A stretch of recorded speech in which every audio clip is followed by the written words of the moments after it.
Assalamualaikum warahmatullahi wabarakatuh. Apa kabarnya hari ini? Semoga anak-anakku selalu sehat dan tetap dalam lindungan Allah Subhanahu wa taala. Dan alhamdulillah, Mister pun di sini sangat baik berkat doa anak-anakku yang hebat, yang keren, yang pastinya soleh dan soleha. Amin. Anak-anakku sekalian, sebelum kita memasuki materi kita, alangkah baiknya kita membaca basmalah terlebih dahulu. Bismillahirrahmanirrahim. Baiklah anak-anakku sekalian, minggu ini kita tidak akan menambah materi, melainkan kita akan review tentang apa? Yang pertama adalah tak marbutoh ketika wakof, yang kedua tasydid ketika wakof, dan yang ketiga hukum idgham bi gunah. Baiklah anak-anakku sekalian, sekarang yang pertama kita akan membahas tak marbutoh ketika wakof. Lihat gambarannya, tak marbutoh ini bulat, ada titik dua. Pengertiannya, perubahan bunyi tak menjadi suara bunyi hak mati karena wakof. Kita lihat gambaran dari contoh di atas. Perhatikan gambar yang warna merah. Mister akan bacakan laghiyatan ketika wakof. Laghiyah jadi hak mati. Contohnya ada 3 contoh, Mister akan bacakan. Perhatikan baik-baik dan lihat warna yang merah ini. Fahuwa fi 'ishatir radiyah.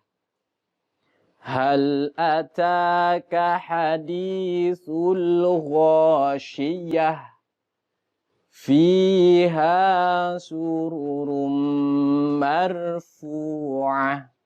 Nah, dari contoh ini maka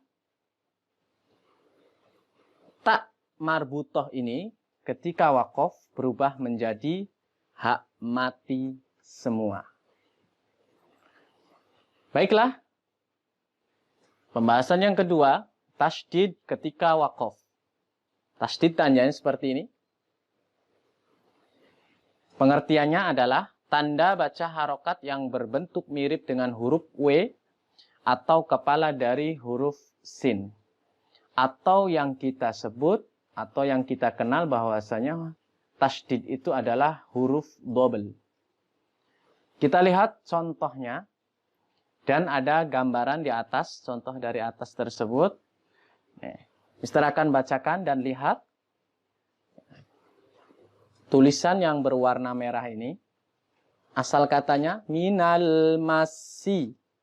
Ketika wakof, minal mas. Contoh yang di bawahnya ada 3 contoh. Mister akan bacakan dari contoh tersebut. Fa illam yusibha wabilun fatal. Ada penekanan. Qul hiya mawaqitu linnasi wal hajj. Ada mantulnya karena bertemu dengan huruf berbarengan dengan huruf qalqalah. Tabi'una illa dhann. 2 harokat ditahan karena tasydid bebarengan dengan huruf gunah. Baiklah anak-anak sekalian, sekarang pembahasan yang nomor 3 adalah hukum idgham bi gunah. Pengertiannya, meleburkan bunyi nun mati atau tanwin yang disertai dengung selama 2 harokat. Sekarang huruf-huruf idgham bi gunah kita perhatikan sama-sama. Ada 4. Ya, wawu, mim, dan nun. Kita golongkan kalimat menjadi 1 kalimat. Jadi yauman. Nah, kita lihat gambarnya. Ketika ada nun mati atau tanwin, gambarannya seperti ini. Bertemu dengan salah satu huruf idgham bi gunah yang 4 ini, Kita tulis kalimat yauman, maka dinamakan idgham bi gunnah dan dibaca 2 harokat. Sekarang, contoh dari hukum nun mati dan tanwin bertemu dengan ya yang pertama. Perhatikan, Mister akan bacakan. Bacanya 2 harokat. Liman syaa minkum ayyastaqim.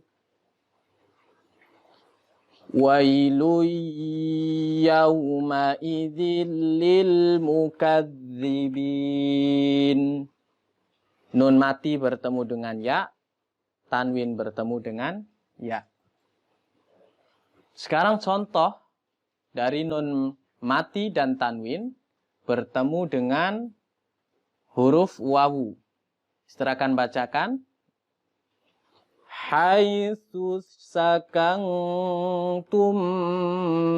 min wujdikum wa syahidin wa mashhud. Nun mati bertemu wawu, tanwin bertemu dengan wawu. Sekarang nun mati dan tanwin bertemu dengan huruf mim. Perhatikan, dengarkan baik-baik. Wa anfiqu mimma razaqnakum. Kitabum marqum. Nun mati bertemu dengan mim, tanwin bertemu dengan mim.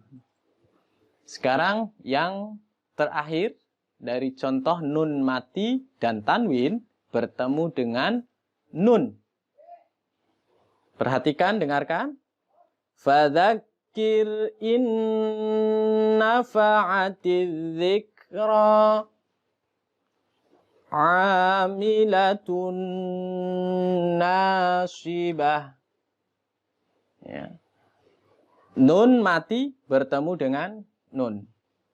Tanwin bertemu dengan nun.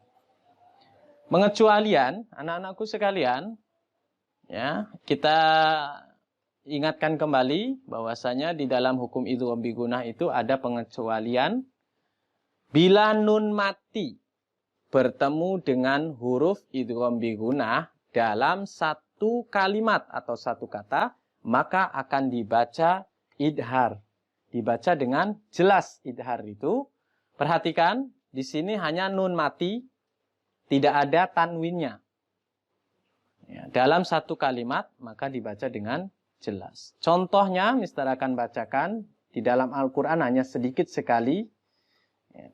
Dan kalimatnya, ya ini saja. Ya. Kalimatnya ini saja. Perhatikan, asal katanya kiwanun. Karena satu kalimat, jadi jelas nun dibacanya. Kin wa nun. Asal katanya siwanun. Karena satu kata, satu kalimat dibacanya sin wa nun. Fid duya. Asal katanya karena satu kalimat fid dunya. Buyanun. Asal katanya jadikah satu kalimat bunyanun. Jadi nunnya dibaca dengan jelas. Karena dalam satu kata atau satu kalimat. Baiklah anak-anakku sekalian. Ya, tetap ya kita semangat untuk belajar memahami tentang hukum-hukum dari Al-Quran yang biasa kita kenal adalah tentang ilmu tajwid. Baiklah anak-anakku sekalian, kita sudah selesai. Terima kasih banyak atas waktunya dari Mister. Assalamualaikum warahmatullahi wabarakatuh.